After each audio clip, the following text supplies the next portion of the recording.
going on, guys? Seth Spartan here. Guys, today we're going to be talking about MENT, also known as Trestolone, in just 3 minutes, where I will try to keep this to around 3 minutes, but this is such a heavily loaded compound in terms of things to talk about that I might run over a little bit. Having said that, guys, let's talk about MENT, let's talk about Trestolone, the anabolic steroid, and make sure you stick around for the full 3-minute video or whatever this turns into, because there are some extreme serious side effects and reasons why you're not going to want to ever use this compound. So let's get started. Let's start off with the good, and then we'll get into the bad and the ugly. All right, so MENT, Trestolone.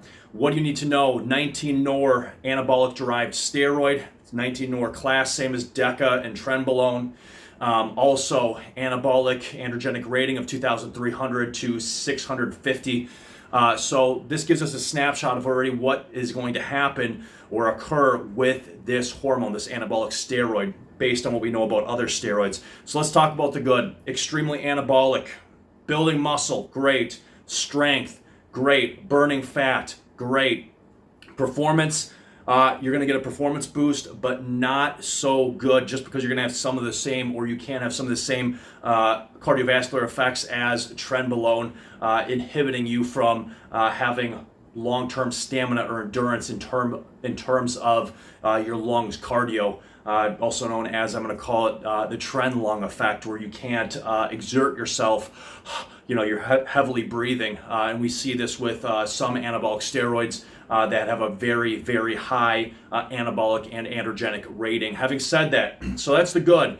Crazy muscle mass, really good muscle mass, strength, performance. The only thing is you're going to take a hit with cardio most likely and fat burning, right? So let's talk about the bad and the ugly with MENT, also known as Trestolone. First big problem, 19-nor classes of steroid. MENT fits into the 19-nor derived class, same as DECA and Trenbolone. This is going to give us a huge problem.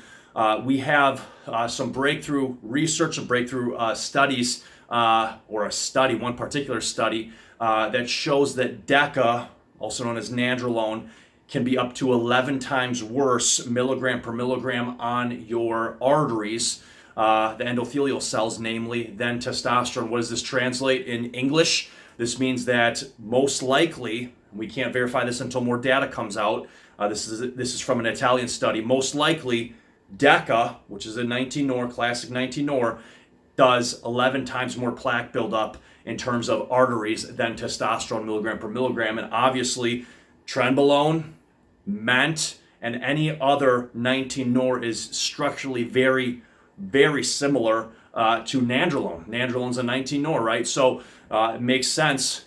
It makes perfect sense that anything in the 19-nor class, nandrolone or DECA, that's how most people know it, DECA, Tren, and MENT are going to be extremely dangerous in terms of plaque buildup in the arteries, and that's one reason to stay way away from this. Obviously, we only have this one Italian study showing that 11 times more damage in terms of plaque buildup in the arteries than testosterone, but we can assume that's plenty reason to stay way away from any 19-nor with a prescription, without a prescription, just for health reasons. All right, so that's problem number one. Problem number two is, let's look at the anabolic ratio, 2,300 milligram per milligram, right, compared to testosterone.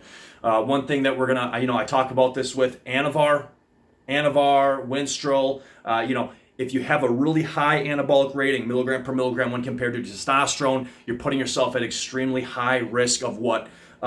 Thickened heart wall, or a thickening of the heart muscle, all right? So when you take or especially if you take large doses of testosterone, or if you take these high anabolic steroids, again, with a prescription or without a prescription, what's going to happen is, over time, you're going to hypertrophy the heart and thicken the heart wall. So the heart gets stronger, great, but the problem is you're actually creating a weaker heart, because the heart cannot contract as efficiently and effectively, and you're losing blood output, guys. You're losing the ability to push out as much blood every beat, and this is one thing that correlates to killing bodybuilders. So that's why I tell you guys, it's honestly, if you're doing something short-term, low dose under doctor's supervision, you guys are adults, you guys can do what you want, but one reason to stay away from, Anavar, Anadrol, MENT included, especially MENT, and these other high anabolic steroids. Yes, they're amazing for muscle building and most of them fat loss, especially the DHT derivatives,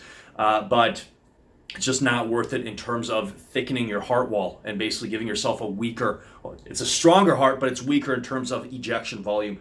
Dosage with MENT, guys, I'm not even going to give you guys a dosage because I really, if it's a 19 nor, I absolutely, even if you're doing things through a doctor in whatever your country you live in, it's not worth it. It's just not worth having a likely, close to 10-time fold risk in building up plaque in your arteries as testosterone. We already know with TRT, it already speeds up. Even TRT speeds up plaque buildup a little bit. Do you really want to risk doing 10 times more damage than that, clogging up your arteries? I cannot, in good conscience, give you guys a dosage for MENT, DECA, or Trestolone. It doesn't matter, all right? So that's pretty much it, guys, that you need to know with MENT. One other thing, too, I want to touch on. Last thing with MENT, if we look at the anabolic ratio, this has been, this is the best anabolic steroid ever. This is, going to be great. It's great for muscle building, fat burning performance. It's good in terms of, you can reap a lot of, positives, we'll say, forgetting about the negatives for a second. You can reap a lot of positives with this anabolic steroid MENT. Again, do everything safely, legally, under doctor supervision, and take care of your health. But the problem is, besides the negatives I already talked about, is that with MENT, the anabolic rating, although it's crazy high and people are freaking out about it, even though the anabolic rating is crazy high, you look at the androgenic, the anabolic's only about 4 times higher than the androgenic. Whereas something like Anavar, it's like, 50, 20, 40, 50? I'd have to do the math. We're talking, an extremely big difference. So things like, and that's why, milligram per milligram in terms of muscle, strength, fat loss, nothing beats out Anavar. And you can get this through a prescription if you're healthy through my hormone replacement clinic I work for, along with testosterone or HGH replacement, right? As long as you qualify. But guys, that's pretty much all I have to say on this compound. There are much, if we're talking all the pros, there's much better anabolic steroids than MENT for all the reasons I discussed. And, in terms of negatives, there is way better options. So MENT, is it good?